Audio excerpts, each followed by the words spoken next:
Kreischer is my friend. Are you recording, Austin? Bert All right. Kreischer is everybody's friend. I'm so excited. It's just so funny. Who doesn't love Mr. Bert Kreischer? I knew you were going to want to smoke a cigar.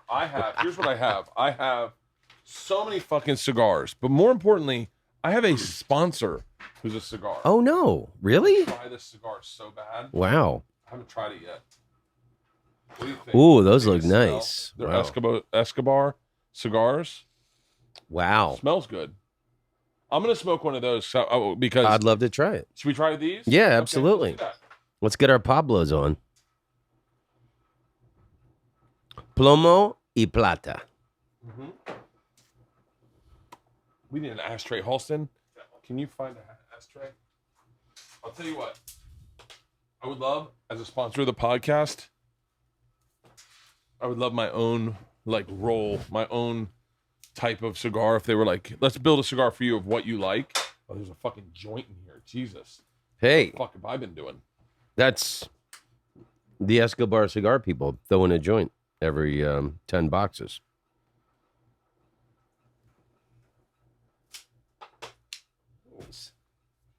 Oh, I like the taste already. So they sponsor you and you haven't even tried it yet. I haven't tried them. I've been waiting to have one on the podcast. But I've been cutting back on cigars a tad bit because I feel like I've been trying to curb my lifestyle a tad bit. Does that make sense? Well, yeah. You got kids. Yeah. I've always thought you were a pretty balls out father. I was at Hot Spin. Oh, that we'll just burn that. We'll just use that little one. Thanks, Holston, guy who's never smoked a cigar in his life. Here, do you want these potting plants?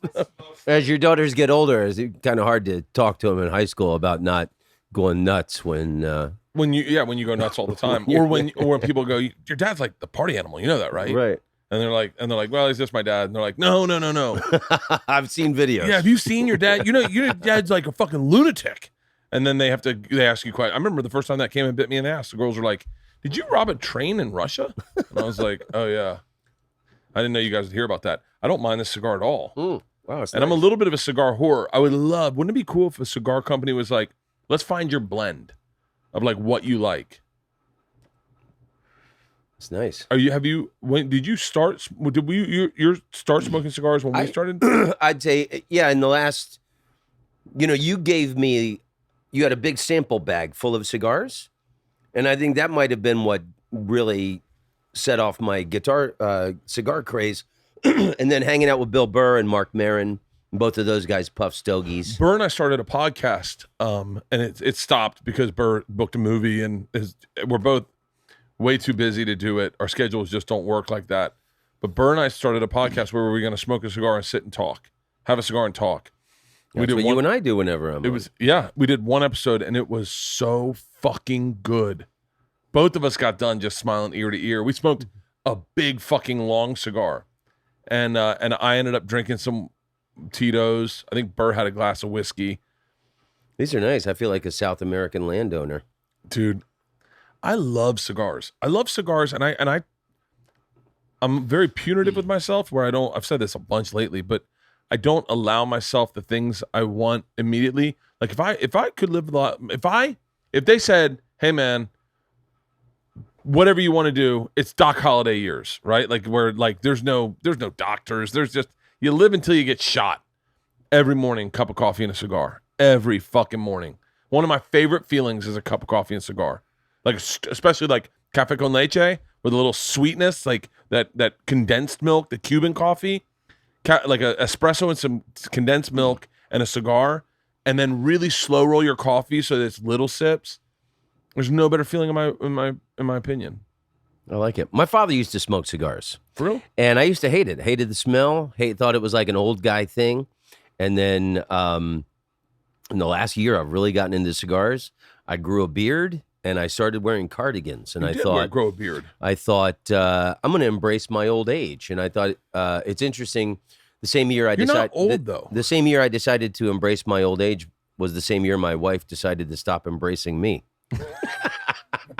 How's that going? It's good. I'm divorced now. The divorce was final 2 weeks ago. Really? How are you doing? I'm great, man. Yeah. I listened to the podcast. Oh, you did? Good. Yeah, Segura called me. He was like, because both of us love you. Yeah. He's like, you got to listen to Tom's podcast with his ex. He's it was pretty heavy. It's pretty. He goes, it's pretty heavy, man. But it's the reason we got into podcasts was like that kind of real shit Yeah.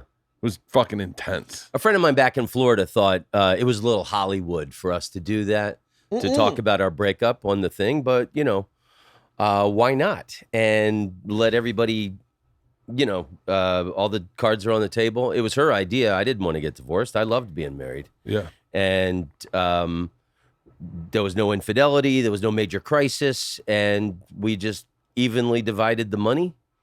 And we're still really good friends. And now I met a wonderful young lady a few months ago, and I couldn't be happier. Did you feel, when you got divorced, did you feel,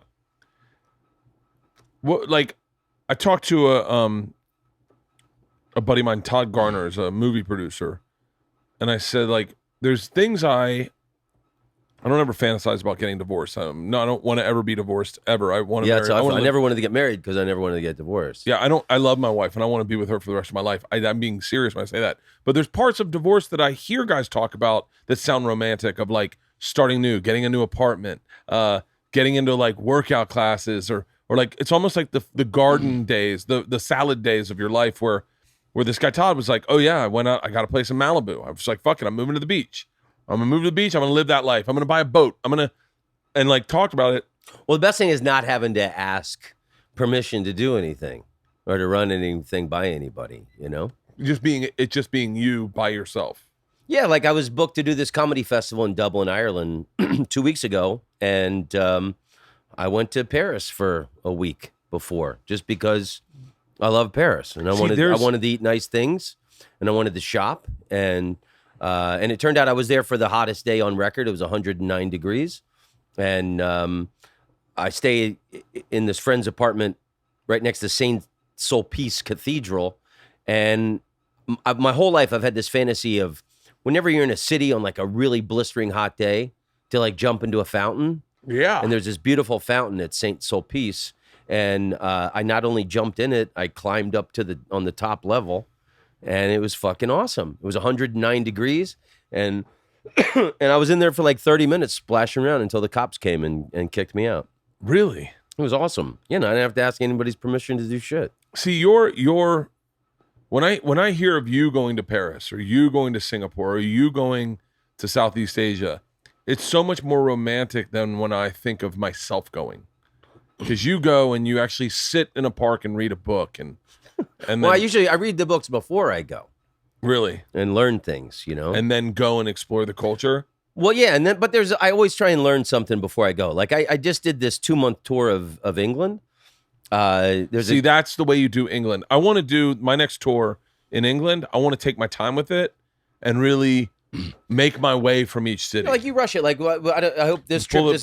I hope this recent trip you did to Australia, you got to spend a little more time. I did. Last time you were a day and a half in Sydney.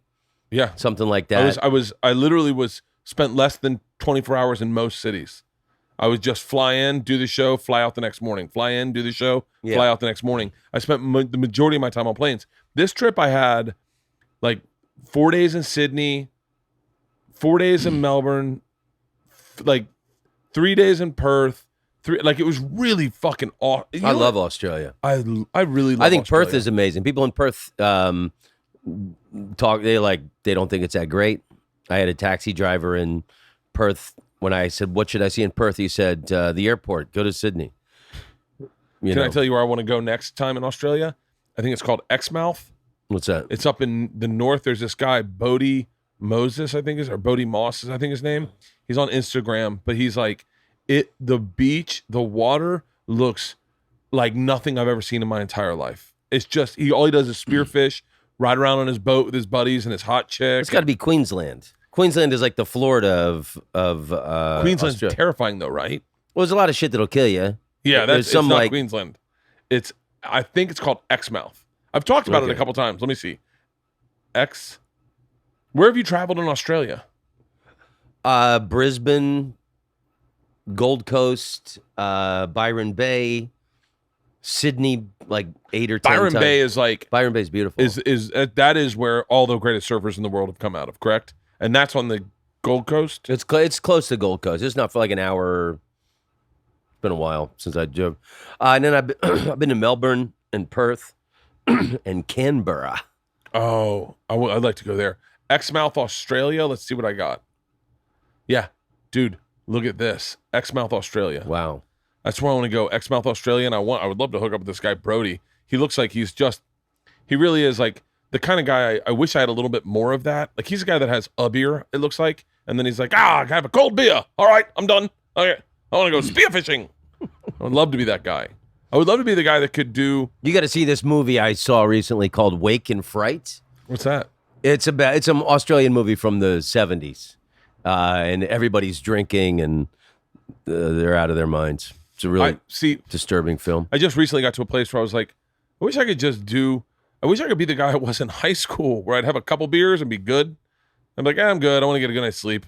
And then I turned into this guy that was like, it's not over until I say it's over. We're staying out all fucking night. Who's got weed? And it's like just, I'm going to go home and smoke a cigar and sit in my pool. I got to this place where I wanted everything to be the best day it could. It could be everything to be the heightened thing. It's kind of fucked up my parenting a little bit in that I want everything to be better than you could imagine it to be. So birthday parties just escalated to a place where it's like a exotic pet show with a fucking owl in the man cave and a big water slide up front. And my daughters are like, fucking slow it down, Dad. I'm getting a headache. You know what I mean? Yeah. So a bouncy castle is not enough? Dude, bouncy house is like fucking first year. I mean, we did bouncy houses when they couldn't even use bouncy houses. My daughter broke her wrist in a bouncy house. And I was like, you just don't go hard in the fucking paint. What were your birthdays like growing up? Minimal. Roller skating rink, pizza parties, mellow, In Orlando? Yeah, Oviedo, right? It's east of Orlando. What was it like growing up in Orlando in the 80s? You grew up in the 80s primarily? Yeah. I mean, I graduated high school in 85. So it was pretty magical because Oviedo was a small citrus farming village when I grew up there. There was orange groves everywhere. We had one stoplight and a tractor crossing. And you could play baseball all year round. The Little League complex was like the center of the city. Every year they would have the Little League parade. All these redneck coaches drove pickup trucks, and there'd be like a poster board on the side of on the door that said like Astros or Athletics, and then like all the little kids in their uniforms sitting in the back. And it was pretty awesome. Were your parents transplants or they grew up in Florida? Yeah, my family is originally from Washington, D.C., and we moved to Oviedo when I was 12. When you were 12, when you were 12, that's 1979? Yeah. And that's not you don't remember the bicentennial, do you? I do, yeah. For real? Big time, because, again, Little League, you could sell candy, and I sold the most candy on our team. And I got a gift certificate to a sporting goods store for like $50. And in 1976, everything was red, white, and blue. And with my gift certificate, I got a red, white, and blue baseball glove. And it's one of my favorite pictures of me as a little kid. But I'm 9, and I'm in my dirty Little League uniform, and I've got a red, white, and blue glove, like Mr. America. You see, you strike me. Not strike me, but as long as I've known you, you are a very romantic person. Like the things you draw out of life they're the things people read about in books and wish they could do more of, but you actually just do them. I had an English comedian friend of mine told me a couple months ago, "You're the guy who did everything he said he was going to do." That is a perfect. And I thought, wow, that's the nicest thing anybody ever said. And you never looked. I never saw you plotting a career. Like you just kind of, okay. Like you weren't the guy that's like, let me see if I can craft a half hour so I can get a sitcom. Let me see if I can get in at Comedy Central. You were like, yeah, I'll go to Comedy Central if I can do a movie about taking my dad back to Vietnam. Like that was the way I looked at your career. So I always wonder, because I have a very soft place in my heart for Florida because it gets shit on so much. I love Florida. What I would love to hear your romantic recollections of Florida at that age. Oh, and another thing. So Oviedo is like 32 miles from Cape Canaveral. We could see the space shuttle go up. You were 32 miles from the first space shuttle. So when the space shuttles, when I was in middle school at Jackson Heights Middle School, and when I went to Oviedo High School, they would let our school, everyone got to go outside and sit on the lawn or the football field and watch the shuttle go up in the distance. So it was like a really cool thing, knowing that like only, a few miles down the road, men were being shot into outer space. Yeah. We saw that from Tampa. I was obsessed with this space program when I was a kid. I read everything about it. And I remember the first black astronaut, the first woman, the first Dutchman in space. Do you remember the Challenger? Yeah, of course. I was in New York City when that happened. Oh, you were already in New York City? Yeah. What year was that? 86? It's kind of, yeah. Yeah. So I had gotten out of high school in 85, and I was up there I wanted to move there. So I was testing out the waters, and I was staying on a friend of mine's couch in Queens. And I remember watching it on television live, and I was upset. And then I remember getting on the subway to go into the city, and no one seemed to be bothered. Everybody seemed to be having a regular day. I was like, don't they realize that people just died? We had such a real connection with the space program because they would send us out. We'd go outside to watch it because you could see the trail in Tampa. You could see it from Tampa. I remember I was eating nachos when I heard about the Challenger explosion. I was eating nachos outside my Latin teacher's class, Miss Bonneau. I must have been in 7th grade, and I remember it was like, it was our 9/11 in Florida. I don't know if it was like that around the world. Yeah, I remember the comedy club owners in Florida said, if anybody does a joke about the space shuttle blowing up, you'll never work here again. It was like they didn't want any bullshit. Yeah. Any edgy comedian, they didn't want anybody going near. That's how sacred it was in Florida. Did you lose your virginity in Florida? I did. What was that like? Well, all the first girls, I'm sure you had the same experience. All the first girls that I ever fooled around with was after swimming in pools in Florida. So to this day, the smell of chlorine on a woman drives me crazy. Because like you're a teenager and you're already half naked, half the battle's over. The smell of Hawaiian tropic gets my dick hard. Yeah, totally. I remember. Well, if I ever come out with my own fragrance, it's going to smell something like Hawaiian tropic and chlorine mixed together with a little bit of Milwaukee's best. Yeah, I remember. Wait, how old were you when you lost your virginity? 14, 15. Wow, that's young. Yeah. But I guess, do you think times have changed in that I lost it at 17? Do you think that you lost your virginity before AIDS was around, right? Yeah. And so do you think the AIDS started coming a few years later? Yeah. You had the only fear was getting someone pregnant. Yeah. Did you wear protection? No. Really? Yeah. Wait, set the scene. Tell me the story. Well, and it wasn't a cheap story. I dated this girl. She was a year older than me in my school, and I was completely head over heels in love with her. What was the first thing you fell in love with about her? And I'll give you an example. She was from Austin, Texas, and she had the most syrupy Southern accent. Oh. Tom, are you so funny? Oh, Tom, are you just so funny? That Southern accent still makes my dick What hard. color hair? She was blonde, actually. And my whole life I've liked brunette women. So I was into blondes my whole life until I met my wife. My wife has none of the features or characteristics out of any of my past girlfriends at all. To the point where I was like, this isn't gonna last. I'm gonna land a blonde. That was where I'll end up. Well, I used to do a joke about the woman, because she the woman I lost my virginity with, because it was over with her when she went to the 38 Special concert with this guy who was like a muscle football dude. He wasn't cool and artsy like me, and everyone in the school knew before I did, and I had to walk the halls in shame, and everyone knew.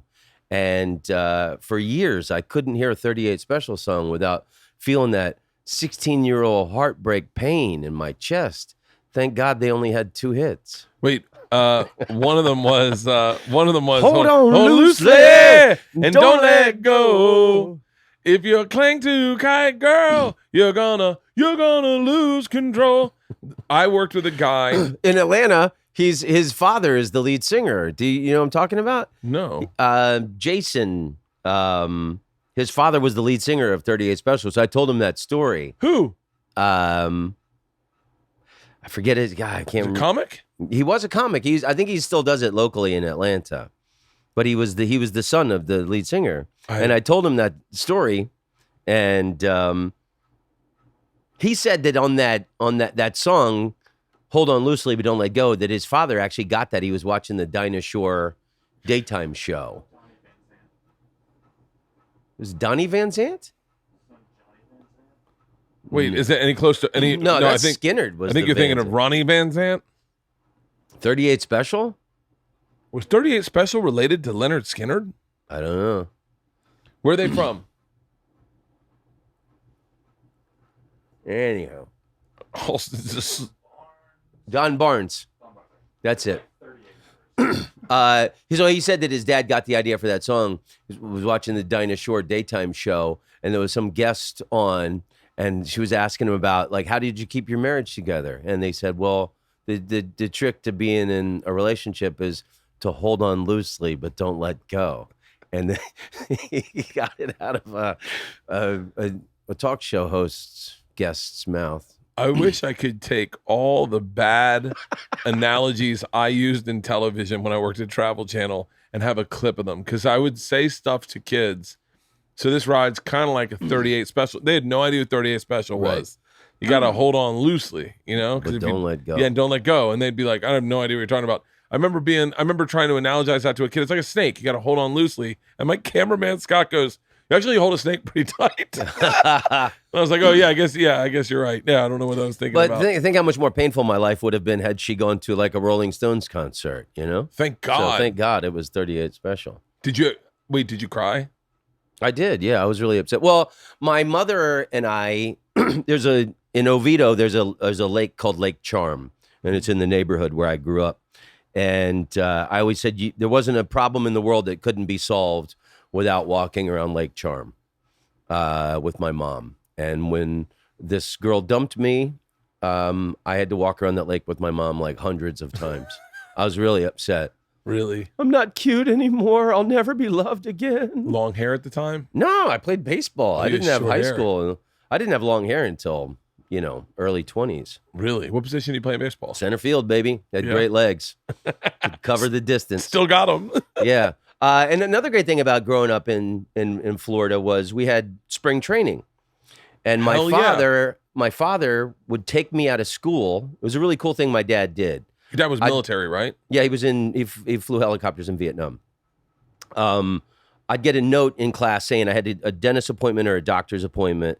And I'm thinking, I don't have a dentist appointment. And I'd get to the office, and my dad's there with a shit-eating grin on his face. And a Phillies hat. And my dad would take me out of school and take me to games.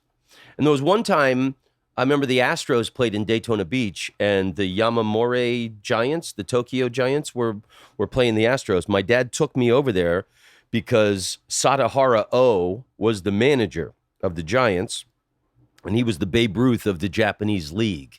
Really? And my dad thought it was important that we go look at this great man. Really? Yeah. So which of your two parents are you most like, do you think?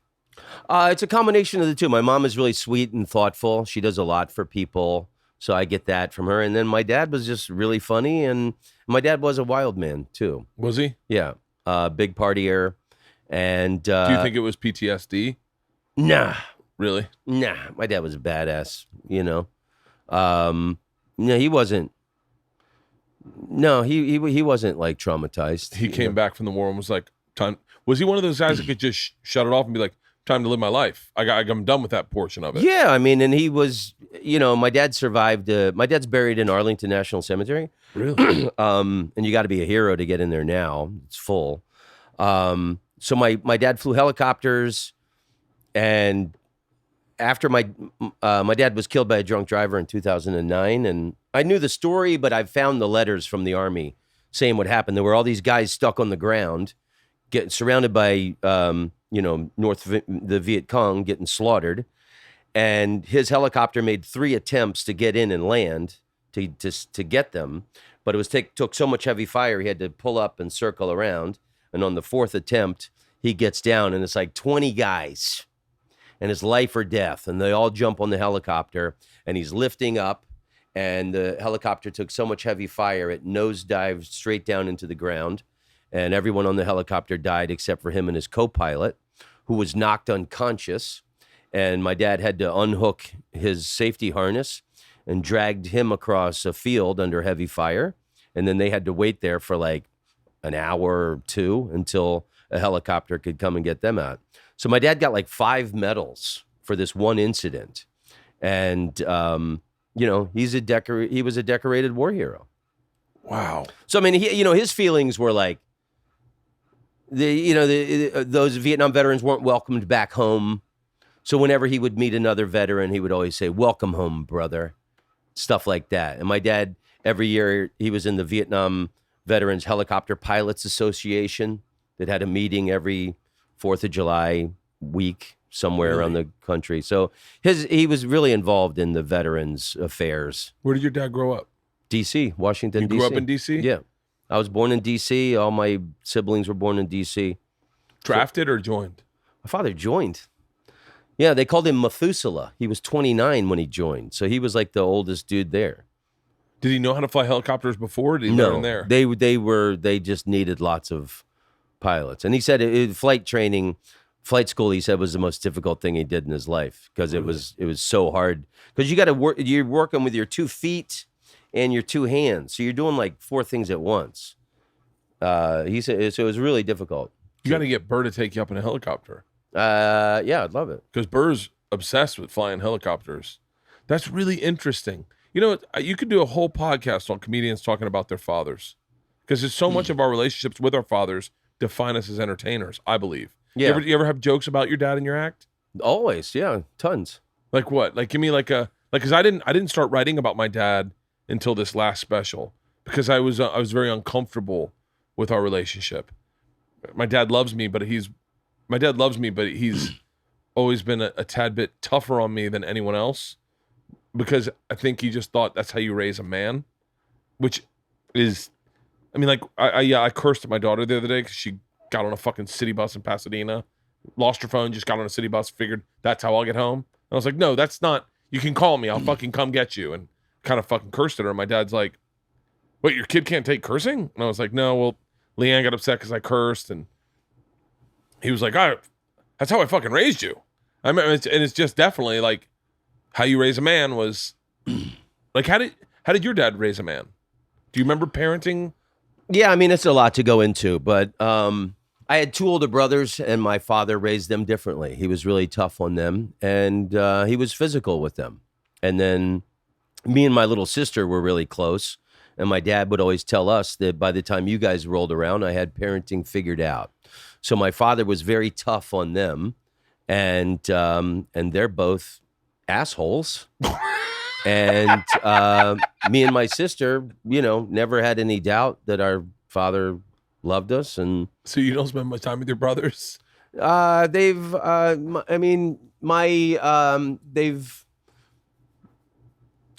both cheated me out of money, and one of them has physically attacked me several times in recent years. So I'm not close with them, no. That's interesting. Your mom's still alive? And it's funny, they're both staunch Republicans, and they're really anti-socialism, which I think is hilarious because anytime I ever had any money in my career, they insisted on having some of it. They still in Florida? Yeah. Yeah, that makes sense. Yeah. I can imagine a distance. Like I have a distance with even some of my friends that are still in Florida. When I come home, there's certain things that they say where I go, and by the way, you know me, I am not the PC police. But there's certain things I say where I'm like, hey guys, things have grown a little bit. Like we can all just develop a tad bit. Like, and you can just see them like, oh, you fucking changed. I remember when I first got into comedy. I ran into a good friend from Florida, and he's like, she's telling the N-word jokes, but he said it like, the way you'd say it from Florida.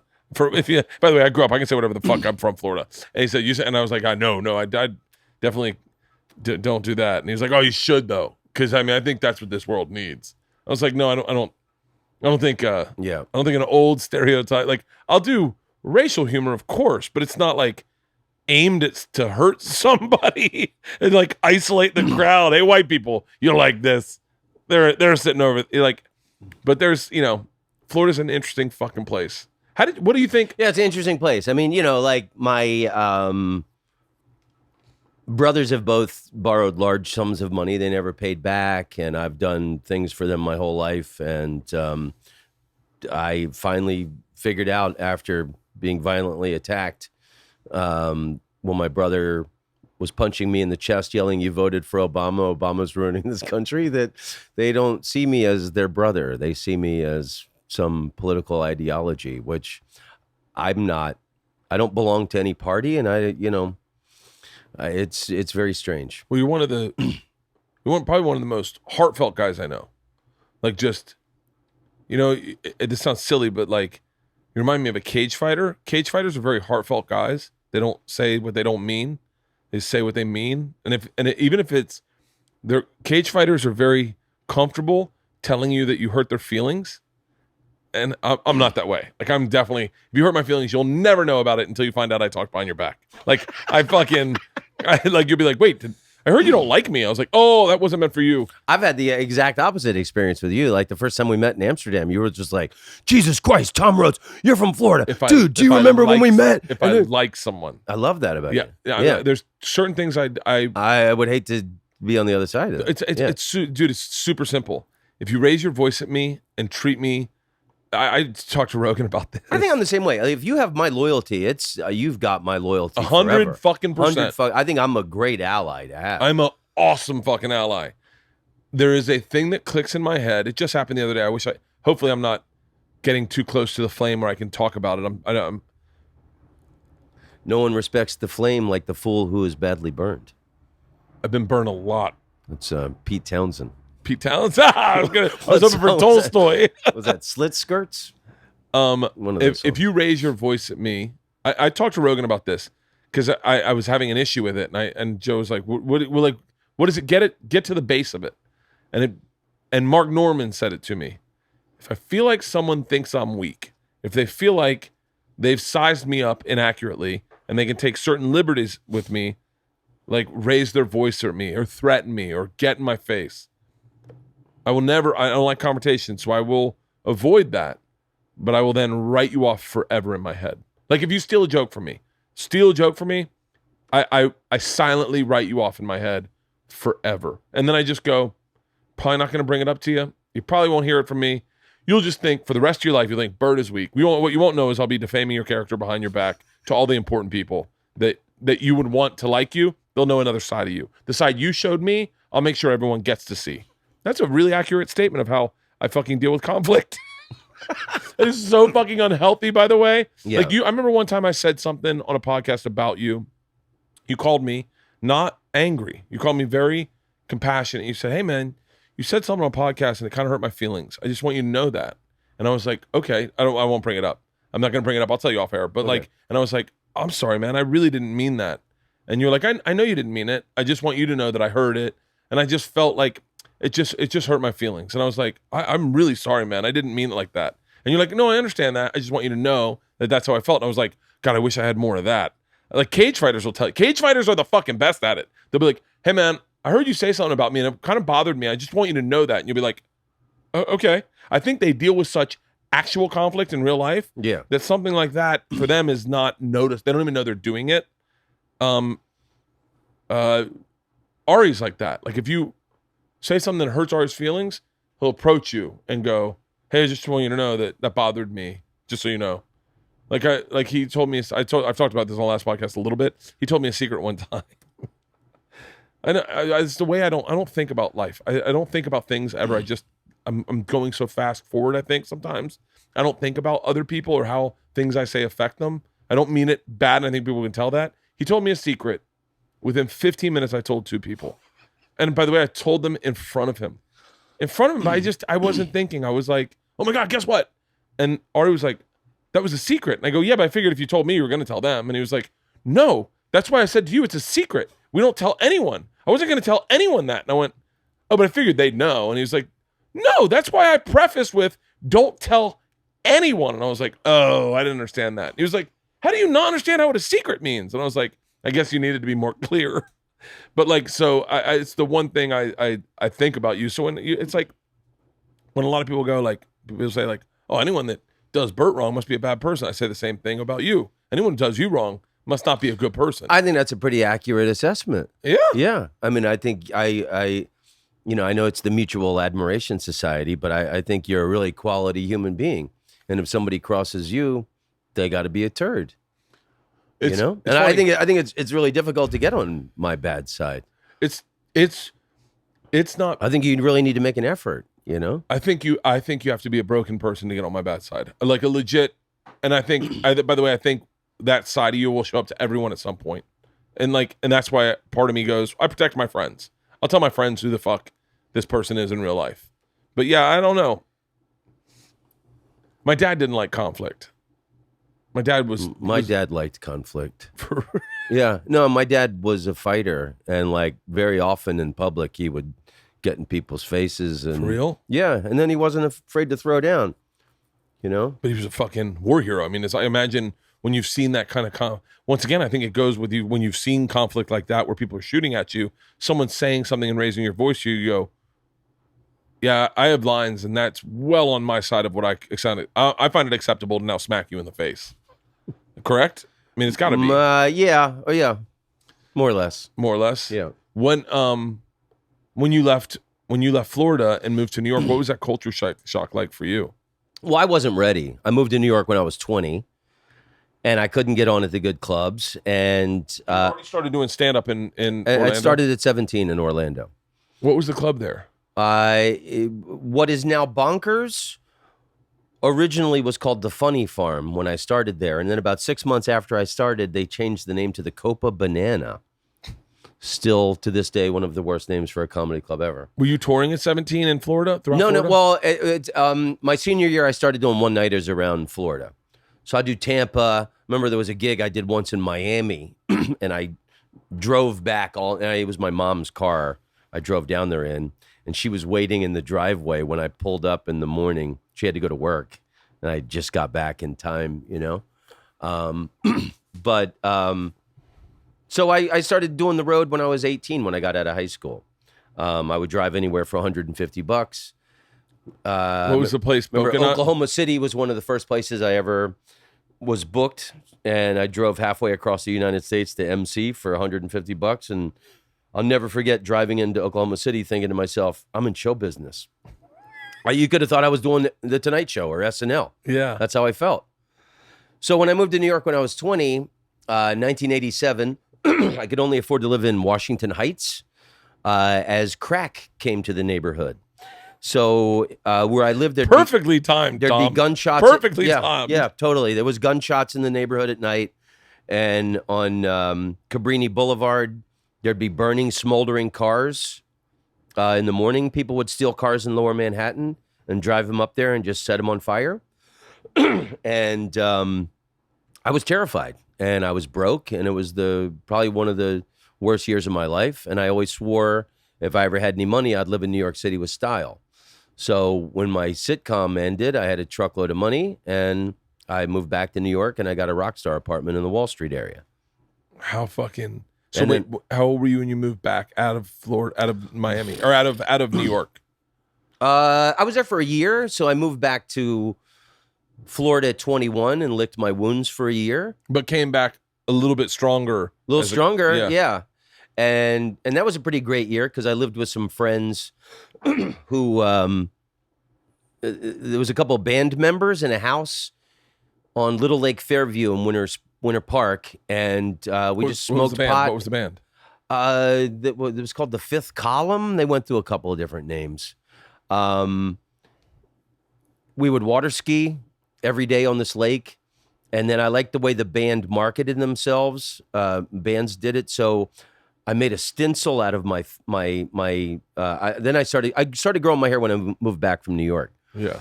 I made a stencil of my face with an X-Acto blade, and I walked around Winter Park, Florida, and I spray painted it on electrical boxes and government concrete. No personal property. Yeah. People thought it was a tribute to Randy Rhodes, but because it said Rhodes on it. Oh, that would make sense. Didn't he die in Florida? Yeah, in Kissimmee. Yeah. Flying planes. Yeah, they were buzzing the tour bus. They were trying to scare the guys on the tour bus. So they would swoop down and the plane would smack the roof of the bus. People ask God for serenity. I ask God for insight in those moments, not to get excited and want to do that. Because that is my personality to a fucking T. Is like terrified of flying, but some guy, I almost got in a plane with some guy in Albany, New York one time. He was like, but it's the moment. It's the moment of Carpe Diem. Snowstorms coming in. Daughter's birthday's party is in LA. It can't be accurate. George's birthday is in June. Snowstorms coming in. Must be Christmas. Must be around Christmas time. Snowstorms coming in, and I have a hard end to LA. I got to be back for something. And I get a call at the Albany Funny Bone, the bar, and all flights are canceled out of Albany to get to New York, and I had to fly to New York to fly to LA. And snowstorms coming in, can't drive to New York too far. And a guy at the bar is like, I got my private jet for my private license. I can fly planes. I was like, what? And he goes, meet me. How many bags do you have? I go, I got 2 bags. My merch bag's empty. He goes, okay. All right, I can fit one more person. And I look at my feature act. I'm like, you want to catch a flight to New York? And I remember whoever I was with was like, I think that's a really bad idea. And he's like, you just met this guy in the bar and you're going to get in a plane with him at 6 a.m? Yeah. I was like, yeah, but I got to catch that flight. And they're like, I would really think this through. And I said to the guy, I'm in 100%. Went home, I was like, I'm going to drink all the way through the flight, pack my bags. And he called at 4 a.m. or 5 a.m.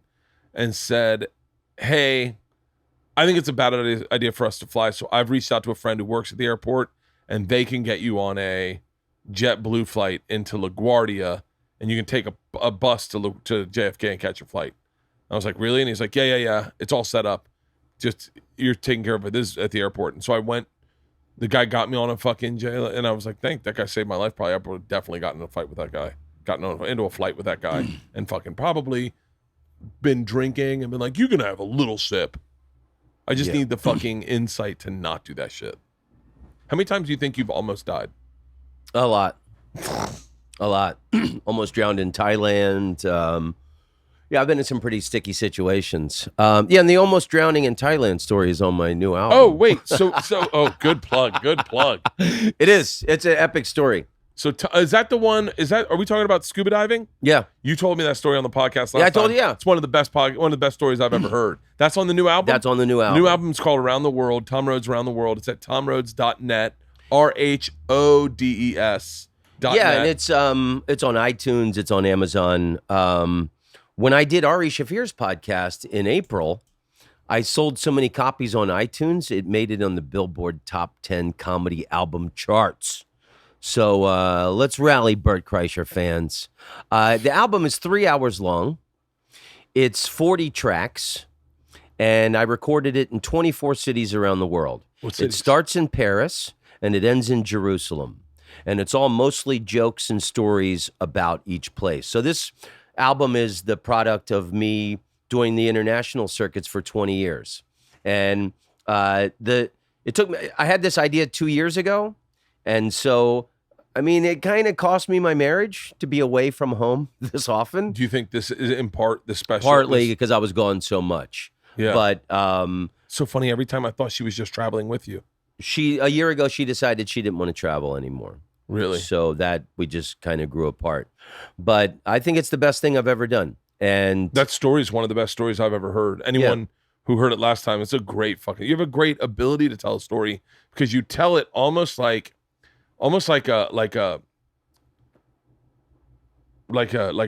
southern rocker, like it's got like a fucking, there's, it's like one of the things is lost in storytelling, I think, because storytelling was such a difficult art form, is the real sing-songiness that Andy Griffith had. Andy Griffith was a storyteller, but he was a southern storyteller, and you could hear it. It was the kind of story you'd hear in a rocking chair on a bench. Now, I don't know nothing about that football. Yeah. But you have a real Great way to tell a story. Almost like poetic in prose, if that makes sense. Thank you. Yeah, and then, that story fucking murdered me. Thanks. So that story's on there. A lot of my best travel stories are on there. Like I said, you know, and I like to learn. Yeah, it's on iTunes. I'm gonna buy it right now. Do it, baby. I got 2 Mongolia tracks. No one's got a Mongolian track. I played there's a great club in Mongolia. I played there. I've got Beijing, Oslo, Berlin. It's pretty epic, this album. I was just in Oslo. I just did a tour of I'm in fucking iTunes. Hold on. Here we go. I go to the Apple store.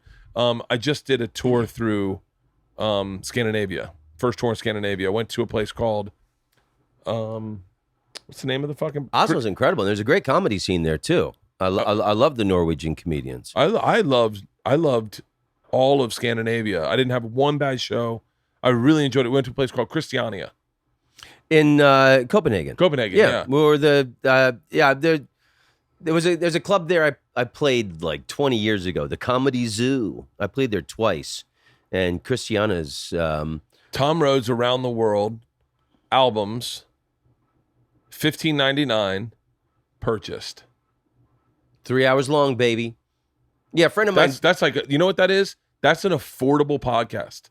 Like when you think about podcasting, I try to keep mine like an hour and a half because I feel like it's more digestible. I don't want to, I'm afraid that people will, unless sometimes if I'm drinking, there'll be 3 hours and people will get it. Oh, he's going to say a lot of shit he regrets. I'll listen to the whole thing.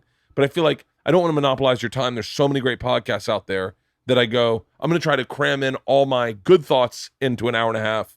And let you go get Rogan. Yeah, I mean, this is like it's also a university education. So all my best information and things I've learned traveling the world and little knowledge nuggets. What's Porto? You know, Porto is Portugal. Oh, yeah. I did a comedy festival there in October. I've never been to Portugal. I had never either. And Porto is an amazing place. It's called Porto, Portugal? Yeah.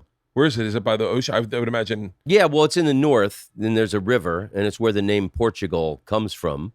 Because that's the port that the explorers left from. And J.K. Rowling was an English teacher there years ago, and the students wear capes in the winter. That's where she got the idea for capes for Harry Potter.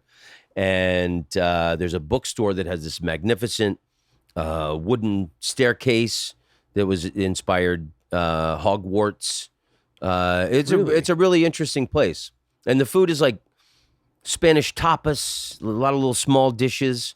They've got 1,000 recipes for cod in Portugal. Really? Yeah, it's an interesting place. And not your first choice when you go to Europe, but. So let's do a game. We'll do not first choices, okay? So like someone goes breakfast. let's do the first choice for breakfast anywhere in the world. You can go anywhere in the world for breakfast. And then not your first choice. So I'll do mine, okay? Breakfast, first choice. Easy has got to be an English breakfast. Well, with the baked beans? I love English breakfast. Yeah, that's an inconsiderate way to start your day with a bunch of ass fuel with the baked beans. 2 eggs, a little bacon, like a soft bacon, a fried tomato. I like the 5-star hotels in Asia when you do these Asia tours, and these hotel breakfasts are incredible. Can I tell you? We were in Bali. And Bali, like those those breakfasts at those hotels are incredible. Out of this world. And my favorite thing is when they do the soups, it's just like a noodle soup for breakfast, and you can make it a little spicy, but there's a savoriness to it. It's like a sweet but a little hot. Dude, every time I would grab a soup and then I'd go get a soft-boiled egg, throw it inside my soup, and that would be my breakfast. I could not get enough of that shit. Asian breakfasts did you know American breakfasts weren't a thing until like Kellogg's showed up?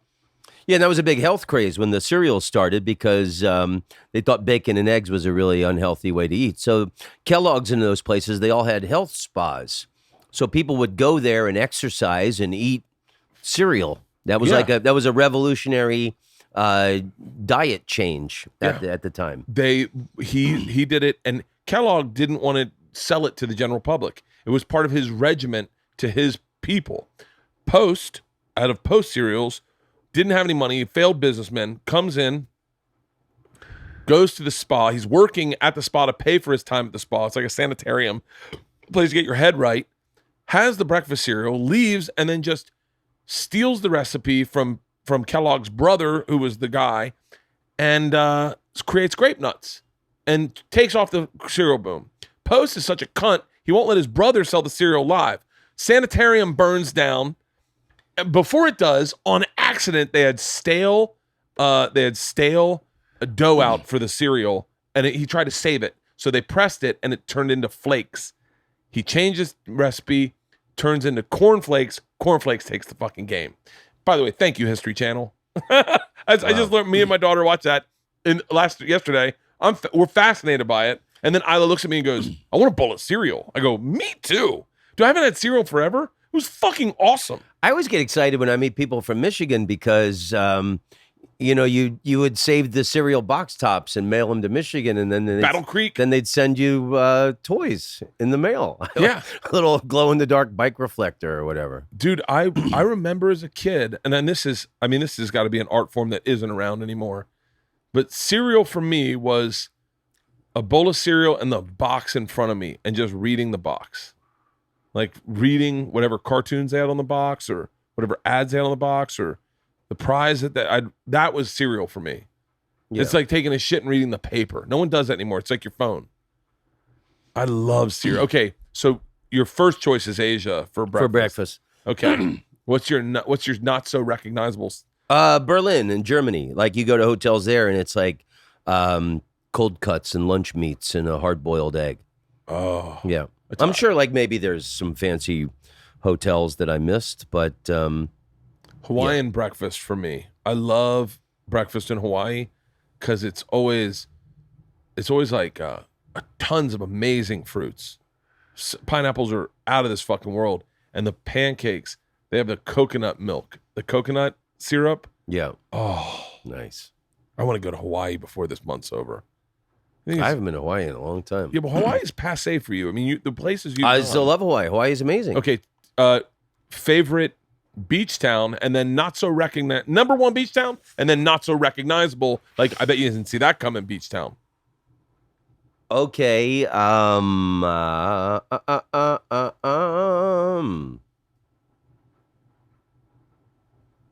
I'll say right now, beach wise, and I'll talk while you think.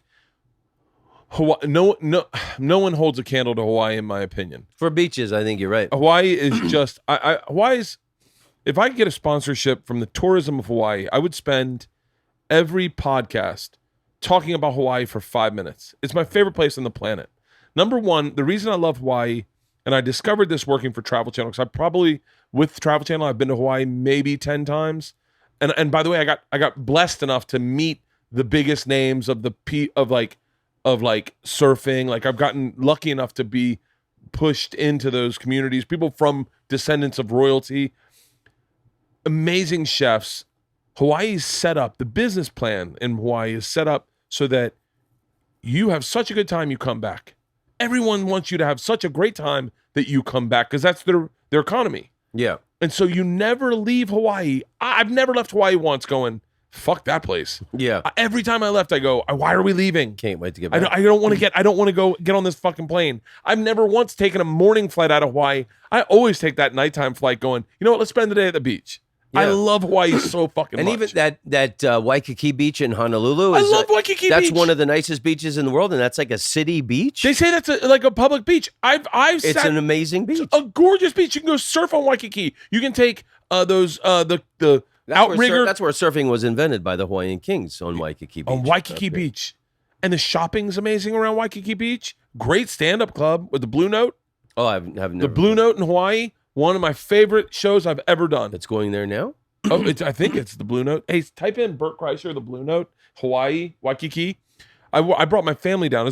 I was like, right when I started to kind of sell a ticket, I got a great deal from the guys at the Blue Note, like really great deal. And I was like, well, I can't pass that up.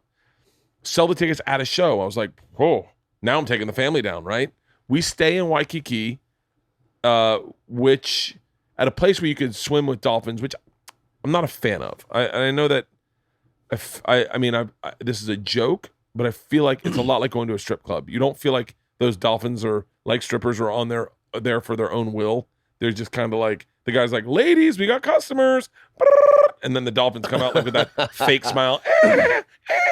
Yeah. And the guy's like, everyone's like, can we touch them? He's like, yeah, don't put your fingers in their holes. Anyway, that's the bit. But I had the lesser known beach on the tip of my brain and I have misplaced it. I did a gig in the Seychelles Islands with April Macy a few years ago. That was a pretty beautiful beach. Seychelles Islands, where's that? That's off the coast of Africa. Whoa. Slow roll me through this. You worked for the Travel Channel. You don't know where the Seychelles Islands are? No. Dude, I was You ever seen those, like National Geographic? They'll have those like 1,000-year-old turtles or 300-year-old turtles, tortoises, okay. rather. Yes. That's where those are. Wait, hold on. I've been there. Just off the coast of Zanzibar? Yeah.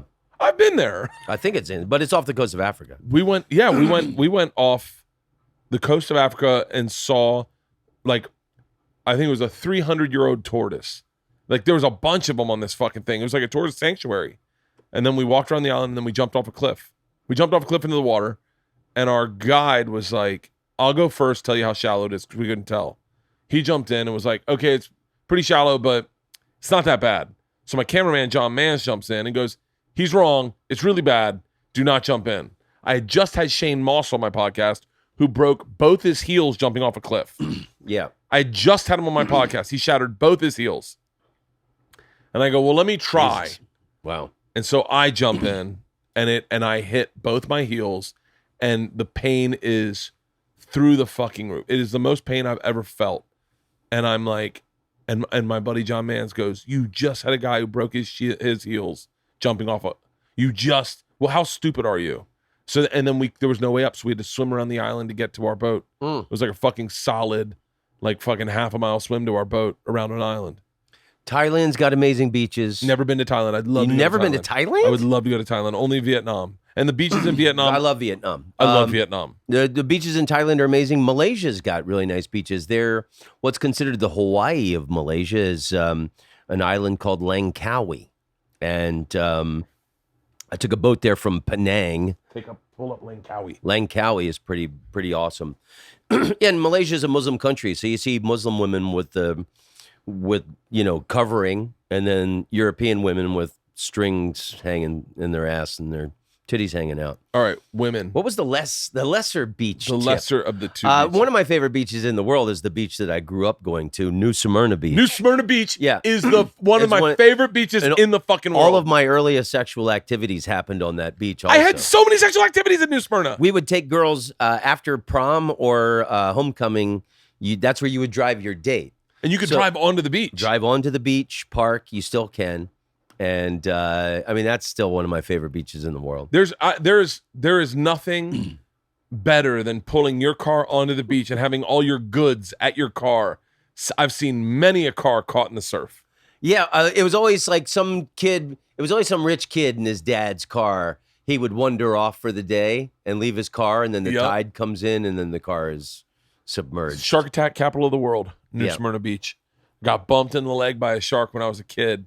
Probably the last time I was in the water at New Smyrna Beach. I fucking ran on top of that water to get out of the water. I fucking have. Is this New Smyrna? Yeah. If they have videos of the helicopters flying above New Smyrna, and there's just sharks everywhere. Wow. And I think they're predominantly like blue sharks or small sharks, reef sharks, yellow tips. They're not the aggressive, like the bull shark's the aggressive one. And if I'm not mistaken, bull sharks are big in the Gulf and then up the coast a little bit. I think. I love what's beneath Cancun. I went there in January. Oh my god. Cozumel? Not Cozumel. Why can't I think of the name of it? Cancun. I'll look on the map. Yeah, like you got the it's the Caribbean part of Mexico. So there's the beaches like Cookie Dough. And Playa del Carmen? No. Cozumel. Further south of Cancun, like Belize? No. Chetamufla? No. Can I see the map? Yeah. Here we go. Where is Cancun? Tulum. I've been to Tulum. Tulum. That's what I'm talking about. I've been to Tulum. Tulum. The beaches. I love the beaches in Tulum. Tulum is fucking. Tulum is where Tulum. I went there in January. I can't for my birthday. I can't believe I was going through the divorce, and a friend of mine was going down there, and I thought it was great. I went down there for a week. It was incredible. Tulum is one of my favorite. We stayed in a resort in Tulum, and it was out of this fucking world. It was next level, and I was like, and I remember Travel Channel's whole thing was like, we're not about resorts. We're about getting off the grid, living, being part of the people, getting lost in the city, immersing yourself in the culture. But they put our crew up at Tulum at this resort. We've never been happier. We were like, why wouldn't we just profile resorts? This is fucking amazing. You don't need to leave this place. Well, that was my third. I hadn't been to Tulum in 10 years, and I had stayed in resorts before. And this time I stayed in an Airbnb downtown Tulum, and it was really great. You could rent bikes, and it was like 30-minute ride to the beach. I want to say we rode exotic sports cars in Tulum. There was like a sports car track where you could go in, rent like a Lamborghini, Ferrari, Porsche. There was some music festival going on there with all these drugged out American kids walking around. So I'd come back from the beach, and there was this little Spanish kid runs this God, I'd do him a great commercial if I could remember the name of it.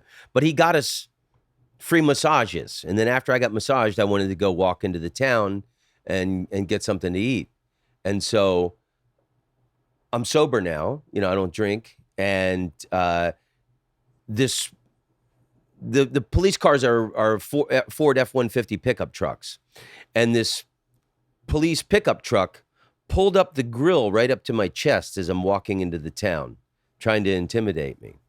And they jump out, and these, the guy's like, and I said, God, I'm un poquito español. I'm trying to, tell the guy, and he's asking me where I'm staying. I'm apartmento, and I point over in that direction, and then he gets out, and I said, "Hola, señor," and I'm, yes sir, no sir, and then his other guy gets out of the driver's seat. He comes over, and they were trying to shake me down for money. Yeah. They thought I was a drugged out American. And then this other guy gets out of the back, and they're all like, really tough looking Mexican cops. And the dude says, drogas, marijuana, cocaine. And I said, yo soy no fumar, no bebo, 5 años sober. And then they said something to each other in Spanish and got back in the truck and drove off. My 6 words of Spanish and 5 sobriety. años sober. And he's like, oh, ¿por qué? And you're like, porque unos días in Philadelphia. yeah. You remember the story? Me busting. Of course, yeah. Dude, big drinkers always remember when people get sober. Yeah. Because you always think like, I always wonder. I'm going to go 10 years. And then you're going to start up I'm again? going to start drinking again. So I'm 5.5 years now. That's not a bad deal. No. I'm not going to go crazy like I did before. But, like when I'm in France or Italy, I wouldn't mind a glass of wine. Do you ever miss it in those situations? I mean, once in a while, if I'm in a cafe in Paris, you think, it'd be nice to have a glass of wine or something. But no, I don't miss it. I do. When I'm home, I very seldomly drink when I'm home. I'll drink on weekends if it's an event. If we're having a party at a friend's house, or if, I don't know, if I'm playing golf, I play golf, I hit an eagle, and I wasn't drinking, but I hit an eagle. So I'm like, cart girl came up. I was like, round of Bloody Marys, double Bloody Marys. I'm buying everyone. And then we saw her in 2 holes. We got another round. We went back to the clubhouse, bought everyone a drink at the clubhouse. It's like, fucking, I hit an eagle. Came home, because I hadn't been drinking, came home wasted. And that Monday was tough because I was like, wow, I haven't had a hangover really. I was like, I never get like a 3-week hangover. Woke up with a headache, going like, whoa, I have a headache. And man, old B-man kicked back in and was like, we deal with hangovers on the fucking reg. Let's get some coffee, motherfucker. Let's go food shopping with your. It was like, but yeah, I wonder. I was in spin class today, and I was saying to myself, And I just, what's today, Tuesday, Wednesday? Wednesday. I haven't drank since probably Saturday, maybe, Saturday night. And today I thought, our next door neighbor's an alcoholic, a lady. She's 68 years old, and she is feeble, can't walk. They have to have a belt where they carry it or walk to the car, and she has a wheelchair now. And when we first moved in here, she was really kind of active, and she drank a box of white wine, and I kind of thought it was cool. And I love that she's getting a box of white wine and her sitting out having a box of white wine. And I've watched her kind of fall apart, and I've been saying to myself, I definitely don't want that to happen to me. Like, I don't want my body to not be able to recover one day, and my liver not to regenerate itself and go, and all of a sudden one day I'm like, oh no, there's no coming back from where I've been partying. So that's why lately I've kind of been like really good at home, still party a little bit on the road, but you know, this year is going to be pretty lame for me because we're doing Sober October in a couple months. And Well, I think it's a pretty remarkable exercise and willpower to stop for 10 years. I think if That's you stop, pretty cool. by the way, I think where you're at is remarkable because it's not like you have like a day job and you quit. Yeah. You're quitting and you're in the throes of it. You're in like different countries every night. It's in like the when bar you're in scene. Ireland or England and everybody's, all the comedians there drink heavily. That's my pool thing. Oh, it's 10 years. hedgehog mating season. Maybe I'll do that. Maybe I'll do like a year off and then start back up just to really let my body catch up. I don't know. Or maybe not. Maybe I'll just do this month and then October cool. and that'll be the end of my fucking, and then I'll just party my dick off until the wheels come off. I wonder about Stanhope. You know, Stanhope kind of quit drinking or slowed down his drinking and started working out. Yeah, I heard that. Yeah. I heard he's doing yoga and stuff. Doing yoga. Which is great. It's great for him. Yeah, it's, yoga's awesome. Do you work out at all? Lightly. And I used to do yoga. I want to get back into it. I think it's just, as people get older, they have spine problems. So everyone. So it's just smart to do yoga for the spine bending and the exercising. Because, you need to keep the elasticity of your spine and your neck. So, I mean, even if you don't do yoga, just to, semi-frequently, a couple times a week to do bending exercises is good. What do you wear when you work out? I only ever see you dressed in black. Like, what do you wear when you wear Black. You wear like a Lakers jersey? No, there's a little gym in my building, and I'll run on the treadmill and do some machines and some light weights. That's it. I just started lifting weights again because I got a bunch of people. I had a really hard time losing weight. I was like 256 for the longest time, and I couldn't lose it. Someone said, "Hey man, when you get older, your body stops retaining your muscle mass, so you need to keep it up in order to burn. That's how you burn fat is your muscle." And Well, I mean, I dropped like 15 pounds just when I stopped drinking, and I wasn't even working out. It's just, you're getting thousands of calories every night from the booze. favorite city, and then surprise city to drink in. Well, God, Hong Kong was always fun. And on that Hong Kong track on my album is that goldfish story. What's the goldfish story? Is that the one I'm thinking of? No, that's not the one. Where the hotel put a goldfish in my room and then they took it away from me. I don't remember it. Wait, what happened? I'm sure you've heard it before. I don't want to give it away. But, God, for drinking. Is it Hong Kong 1, 2, or 3? That story. I can't remember. Okay. For drinking, it's tough because if you're a drinker, any city's good to drink in. Yeah. Galway, Ireland is one of my favorite places, and that's pretty awesome to drink. Ireland's a great everywhere's city. a great place to drink, really. Yeah. And I still love booze. I'm very enthusiastic about booze, and I just needed to take a break to get some shit done. I think it's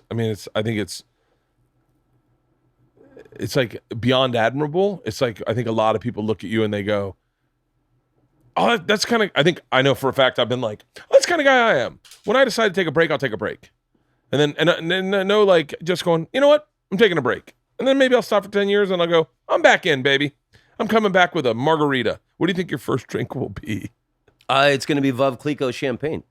Veuve Clicquot champagne. What's that? It's got the orange label, and it comes from Reims, France.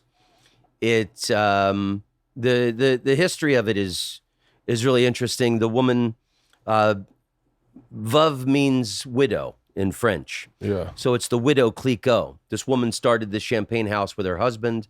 The husband died. She was 27 years old. She took over running the champagne house. And at the time, champagne bottles always had this sediment, this shit in the bottom of the bottle. And it was her idea to store the bottles upside down. And every few months, someone come in and turn the bottle a quarter. And that solved the sediment shit in the bottom of the champagne bottle. Really? And to this day, every champagne house copies that procedure.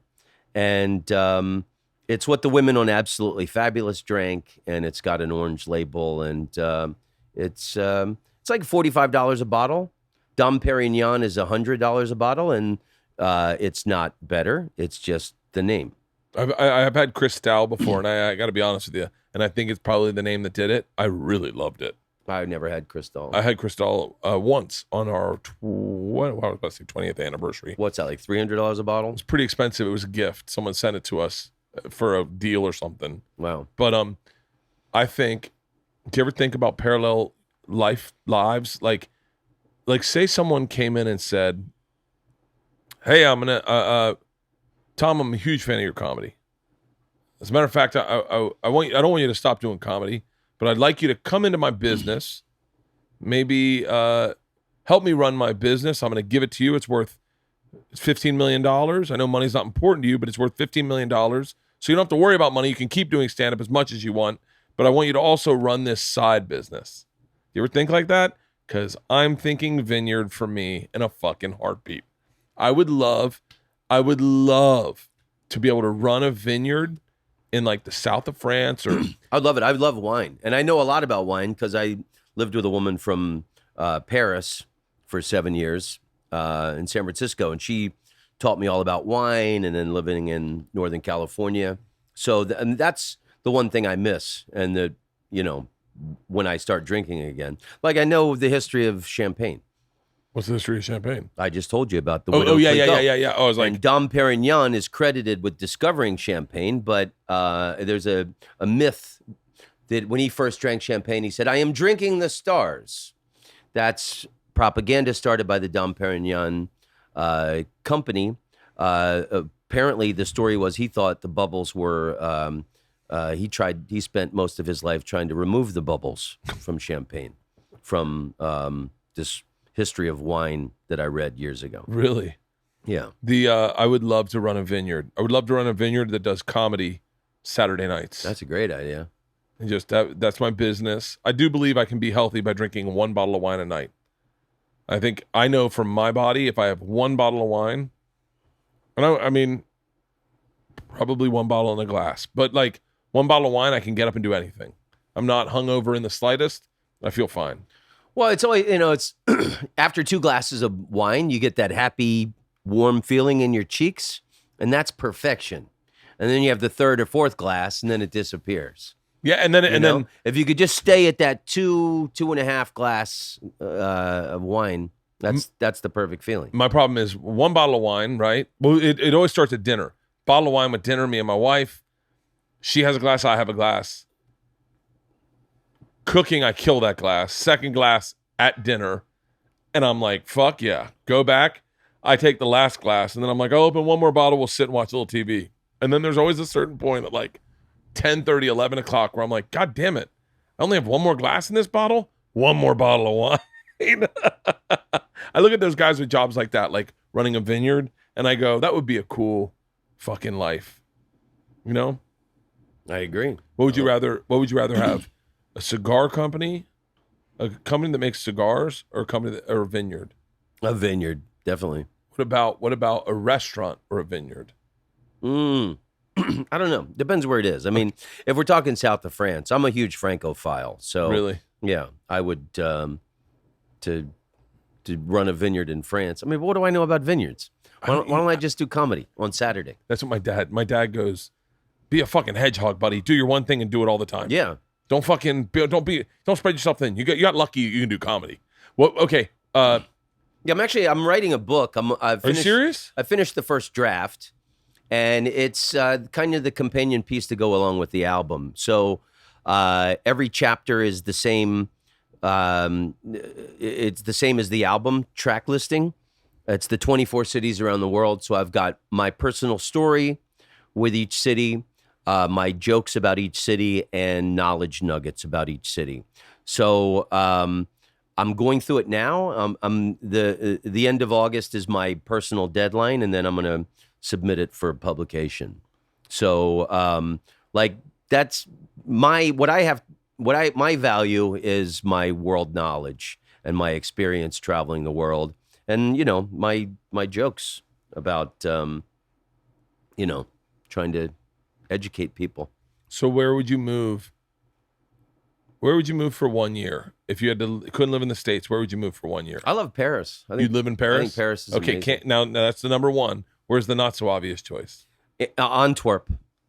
Dude, Antwerp is an amazing city. It's fucking Antwerp is so cool, and it's affordable. It's you got the same kind of old buildings that they have in Amsterdam, but Amsterdam is kind of exploded for property values, and then also it's overrun with drugged out tourists and stuff. Amsterdam? Yeah, people who live there, they're trying to reduce the tourism there now. Really? And people who live there. Are they there, doing that by running you over with their bikes? Yeah, kind of. Yeah, the mayor, Femke Halsema, who was a guest when I had the late night talk show there, she's even trying to shut down the red light district. They want to reduce the amount of tourists and make it more for the citizens there. Antwerp. So Antwerp is a kind of a quiet, sleepy little town. It's absolutely adorable. Caught me off guard. I think the Belgians are like Dutch people, but with low self-esteem. You'll never meet a cocky Belgian person. Really? Yeah. I was not a fan of Belgium because of what's the go-between city? You got to get off the train there to go anywhere in Belgium when you come through England. What's the big train stop in Belgium? I don't know. Brussels. I fucking hated Brussels. I don't like Brussels at all. I hated Brussels. Yeah, Brussels is not very nice. And Antwerp. I'll tell you, Ghent is another. Is it like most of the tourists go to Bruges? I would because love of that movie. Bruges looks beautiful. Bruges and Ghent are almost identical, but Ghent is a university town, and most tourists don't go there. Yeah. And Bruges is kind of overrun with tourists and stuff. So check out Ghent if you ever go to. If you had to move somewhere in Asia, where would you move? I love Hanoi. Really? Hanoi is really charming. Charming's an interesting word for Hanoi because it's pretty French aggressive. tree-lined boulevards. But it's like the traffic's insane. Mm-hmm. I always say Vietnamese people, if we're talking about Asians. Yeah, I had a wreck on a motorcycle there last year. Did you really? Yeah, I've been afraid of motorcycles my whole life. I think you told me about the keep going. Yeah, and then the guy that puts on the comedy in Hanoi, this English guy, also does motorcycle tours of the north of Vietnam. So I stayed over for a couple of days, and we rode motorcycles up. We were 45 miles north of Hanoi, going up some mountain road, winding, and I was laser focused because I was terrified, and I'm trying to break through my fear, and the bike just shot out from underneath me. I got too close to the dusty edge, and fortunately I was wearing a helmet, and I wasn't hurt at all. I just lost some skin on my elbow. Yeah, and it's amazing. 10 minutes later, I was in a first aid place, and the guy, cleaned my little wound. And then Vietnamese people, they don't recognize you're driving on the highway and people are pulling in front of you. Trucks are doing U-turns. Mopeds and motorcycles are shooting across, even though they have the red light. They're pulling out right in front of you and stuff. have never been happier when I got that motorcycle back to Hanoi and got off of it. I rode a motorcycle in Hanoi through traffic, and it was just intense. I did that leaving and coming back in Hanoi. Fucking scary as shit. Yeah. It really is it's almost like that. Don't worry what's behind you. Worry what's in front of you. Yeah, and the Hanoi track on the album where they do the comedy, it's this rooftop bar, and you're looking out at the lake where John McCain was shot down. That's in the dead center of the city. That's right in the dead center of the city. And so it's this beautiful lake, and it's amazing to think that, he was shot down there. I've read so much about Vietnam. The whole town surrounded that lake and pulled him out and dragged him through the city, beat him, stabbing and kicked him with all the way. pitchforks. Yeah, it's brutal what happened to him. And now there's swan paddle boats and couples all over that lake. I got my ears cleaned right outside that lake. Did you do that with the wax thing? Yeah. Wow. Where they go in with I've never had the courage and to they do carve. that. Oh Yeah. my God. I did it. Pulls out a ton of wax, apparently. Not from me, because I'm pretty clean. I clean my ears every day, which you're not supposed to do, but I don't like, it's one of my rituals. And Yeah. so I'm with you. I do the same. We had this kid on the show who was a singer, and they cleaned so much wax out of his ears, all of a sudden he started hearing. And he was like, oh my God, I can hear I haven't been hearing anything. And I was like, you're in a fucking band. But they were pulling out Tootsie Rolls. Vietnam is amazing. You should go to Mongolia. It's incredible. There's a really great club in Ulaanbaatar. Really? Yeah, I really, really loved Mongolia. I mean, it's too cold to even go there for 10 months of the year. Really? But if you can go there in, August, September, it's really beautiful. I would like to do. It's one of those things where when you talk about getting divorced and how you don't have to ask permission and you can just get to live your life. I think that's the position I'm in now. Is like nothing's my decision. Like my career is one thing. Like but even still, it's like when I wanted to do the European tour, Leanne's like, "What? You're breaking even." I was like, "Yeah, but it's a great experience." She's like, "No, I get it. Yeah, but you're not going to make any money. It's going to cost you." And I was like, "Yeah, but you don't understand. As a comic, it's so enriching to perform in front of different cultures and to be able to translate what you do." Yeah, like I was, you were asking me before about reading when I go to places. Like I like to bone up before I go to places. Like before I went to Mongolia, I read Genghis Khan's biography, and so they loved my Genghis Khan jokes. What was your Genghis? I just spent, I know the joke. Or I know one joke. You told me about it last time. I think it was the last time I was on. It's good to see relatives. Yeah. Apparently, everyone in the world is somehow related to Genghis Khan. So I'm just here to visit family. Hello, cousins. And when I was in England for May and June, when I was a kid, we lived on Lord Byron Road. Yeah. And I've always been fascinated about this guy. So I read all about his life, and I just put out a podcast yesterday about Lord Byron, his years of fame. So a really fascinating guy. He had a club foot, handsome guy, drove women crazy, but he was kind of an asshole, and he had sex with his half sister and had a baby with her, and that was a big scandal in England. And he had to leave the country, and then he lived in Switzerland. He meets the poet Shelley. His girlfriend, Mary, they're staying in a house on Lake Geneva. They all write ghost stories. Mary Shelley comes up with Frankenstein. Polidori, Byron's doctor, came up with the vampire, which Bram Stoker made into Dracula. For real? For real. And this is all based off Lord Byron? Yeah. And then Byron went and lived in Italy. And then he went and he died in Greece fighting. Is this still Tom Rhodes Radio? Yeah, Tom Rhodes Radio Smart Camp. I'm pulling it up right now. So I like to really Lord Byron, Years of Fame. We're talking about a 2-hour and 11-minute podcast. Bro, more shit like that. That's what I've been doing. So I did like 3 episodes on the French Revolution last year. For real? Yeah, I'm a big fan of Voltaire. I've done episodes on Voltaire. I did one on Seneca a few months ago. Sharing Aunt Margie's banana bread recipe with Tony Woods. Yeah. I am getting that right fucking now. That's a great episode. Tony's one of my favorite fucking comics in the world. He's like you, like one of those guys that I feel like I'm related to. Like I could just sit for hours with. Sailing in Tahoe with Cameron Haddon. Who's that? He's a dude who Afghanistan veteran, and he's really into medicinal marijuana. He's got a farm in Sonoma, and he's also a sailing instructor. And he's been telling me for years in Lake Tahoe he's going to take me out on his sailboat. So I did a podcast with him on a sailboat parked in the center of Lake Tahoe. That was my 300th episode. Sun sparkles on the water. Go perfectly. Sun sparkles on the water go perfectly with Native American beliefs and how they read signs from the mountains, the classic TV westerns, Bonanza, and other California factoids. You're such a fucking fascinating person.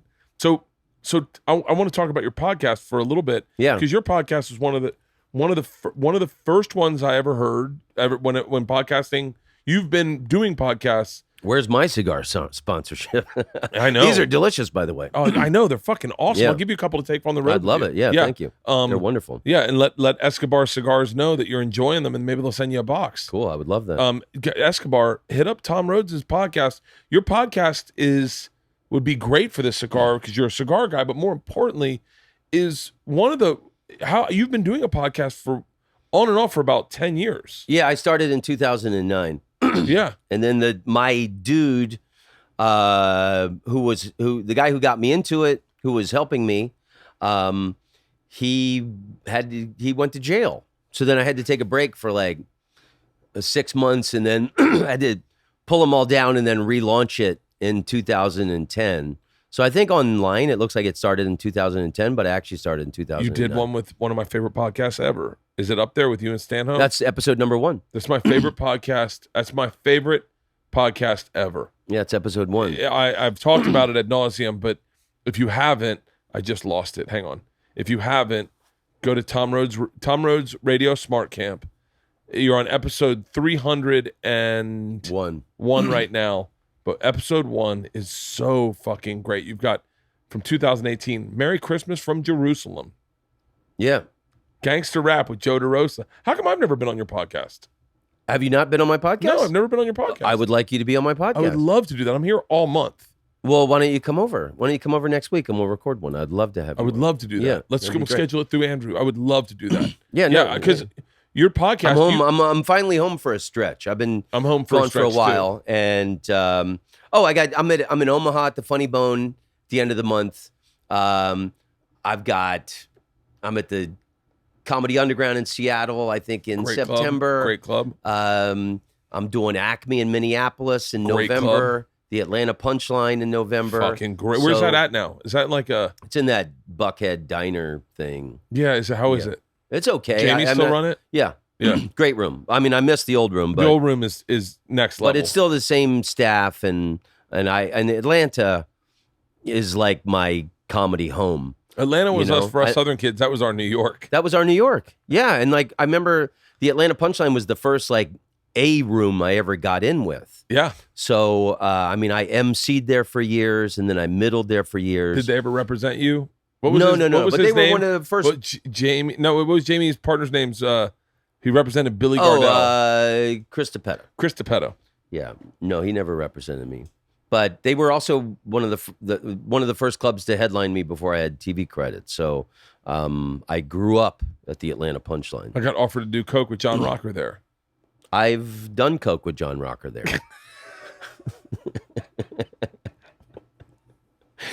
So yeah, interesting dude. Did you tell me about that night? I think I told you that story. I don't think so. No. Wait, tell me. I don't remember. I only know Stanhope was like, Stanhope texted me and was like, hey, John Rocker's at your show if you want to party. And then someone came from the back and was like, hey, John Rocker wants to know if you want to do a line of coke. And I was like, I still have to go on stage, so I'm gonna pass, but I'll be around later. In my head, I was like, I don't know how my heart's doing. I don't know what my blood pressure's like, but when did you?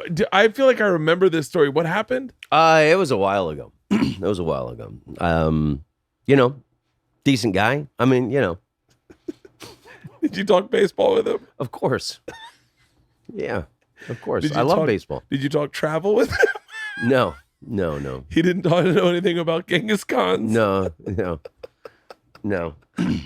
He's- No, but what else? I was going to tell you something.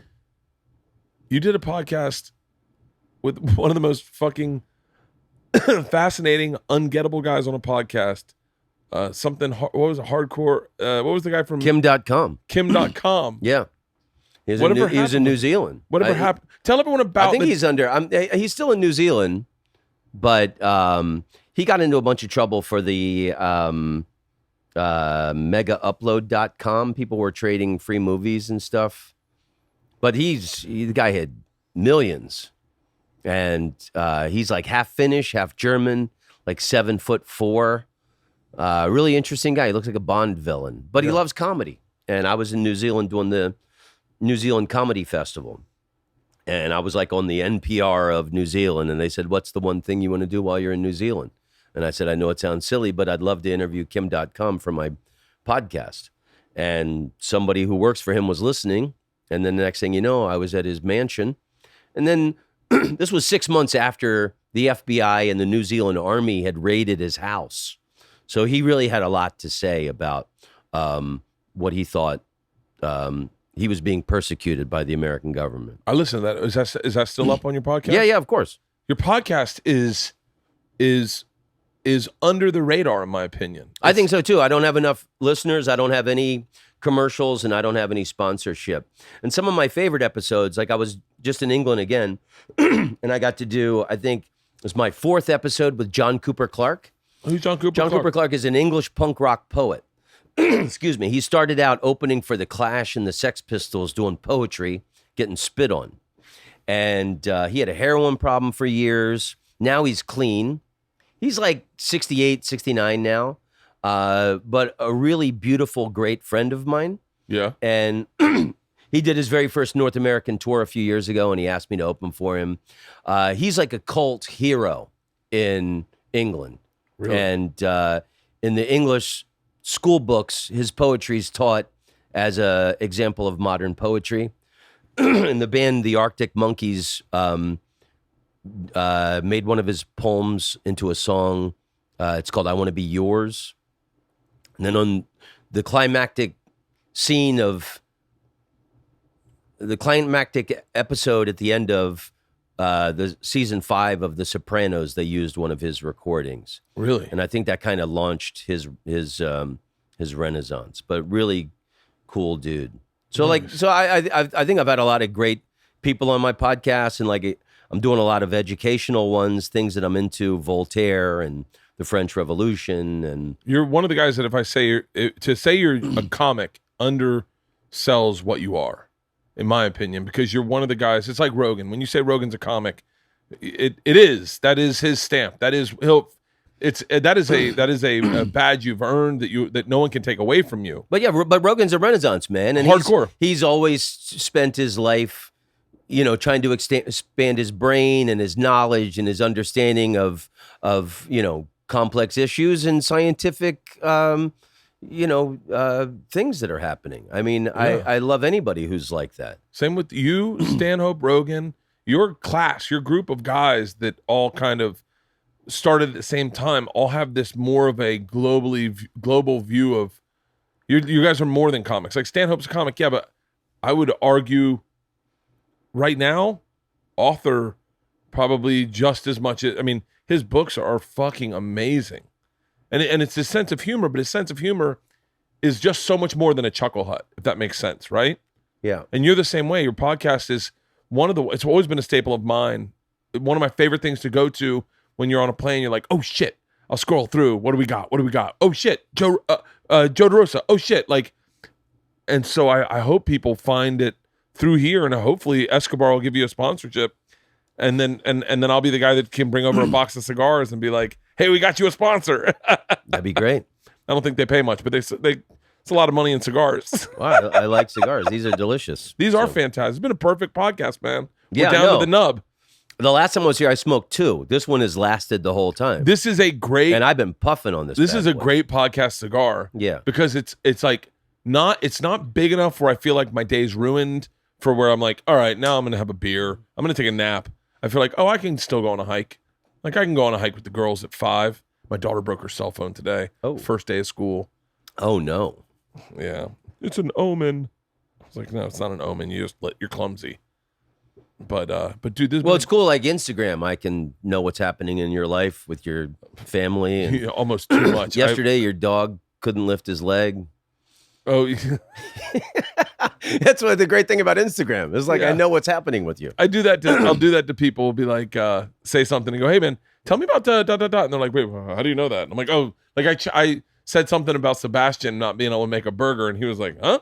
How did you?" And I was like, "Oh, a couple weeks ago, you had a burger challenge," and he was like, "Oh, I forgot about that." You're like, "Oh, I didn't. I've been thinking about it for a week, wanting to make a burger that compete with yours." But yeah, I love Instagram. And I think your knowledge nuggets that you're doing on Instagram were fucking great. They were awesome. I think you should, man. Can I tell you what Tom Rhodes needs? Tell me what Tom Rhodes needs. Tom Rhodes needs one kid who has no talent but knows everything about the internet. Yeah, you need Halston. I do. You need one kid that can come in. And, because my wife did everything for me. Yeah. She was that person for me. And then now, we broke up. She left New Year's Eve. So this year I've been doing it all on my own. I mean, she's still helping me post them up and stuff. You need a kid to travel with you and shoot. You need a kid to, like, it's, because I think Joe Rogan would be anywhere with anyone who he worked with, but you can't discredit the fact that he's got really great guys in his corner like Jamie and Redman to start, Jamie now, who are really, it makes Joe's path less upstream for him. He gets to go, you know what we should do, and says it out loud, and there are guys who go, I got that done for you. You know what we should do? We should get a TriCaster. Done. Yeah. Let's do it. And then all of a sudden Joe's podcast is fucking awesome. When was the last time you did Joe's podcast? I haven't been on since episode 500. I'd love to do it again. I love Joe. I haven't been on in a long time. Yeah, I think he is so backlogged. Yeah. Like, I mean, I remember saying something to him about when my special was coming out. He's like, yeah. I think I'm doing 2 that day. I'll see if I can cram you in. And you're like, he's doing 2 podcasts a day. It's amazing. He's fucking dude. I'm telling you, your podcast is of the same ilk. It's been up. It's been groundbreaking, and you're taking chances. You're doing what Duncan does. Have you had Duncan on your podcast? Yeah. You're in the same path as Duncan, is where you're growing with your podcast and you're allowing your fans to grow with it. You just need more fans. That's all. I need more fans. Well, everyone go check out Tom Rhodes Radio Smart Camp. Find him on tour. Where are you going? I'm everywhere. I'm doing TomRhodes.net. You can find it. I'm going to do the Portland Harvey's October 5th. I've got the Seattle Comedy Underground. I've got the Atlanta Punchline, Acme, Minneapolis. And go to I got it on iTunes. I got it on iTunes, Apple Music. And I'm at the Orlando Improv the weekend before Christmas every year. Oh, for real? That's my hometown jaunt. Fuck it. Well, this will definitely be out before the majority of those dates. And go, and I can't wait to hear the goldfish story. One of my favorite stories that's ever been told on this podcast is Tom Rhodes' scuba diving story. Almost drowning in Thailand. Almost dying. That's got to be Thailand 2 or Thailand 1. I just titled that one Almost Drowning in Thailand. So, and it is on Tom Rhodes Around the World. I got on Apple Music. It's $15.99. Well worth the purchase for a 3-hour comedy special. Check out his podcast, brother. I love you, man. I love you too, Bert. I could do this anytime. Always keep hitting me up. Well, and please come over next week. I would love to do your fucking podcast. It would be an honor, man. Good. My favorite podcast in the world, ever, is you and Doug Stanhope drunk singing Ricky Lee Jones. We belong together. You belong, man. Dude, cheers, man. Thank you. I love you, Bert.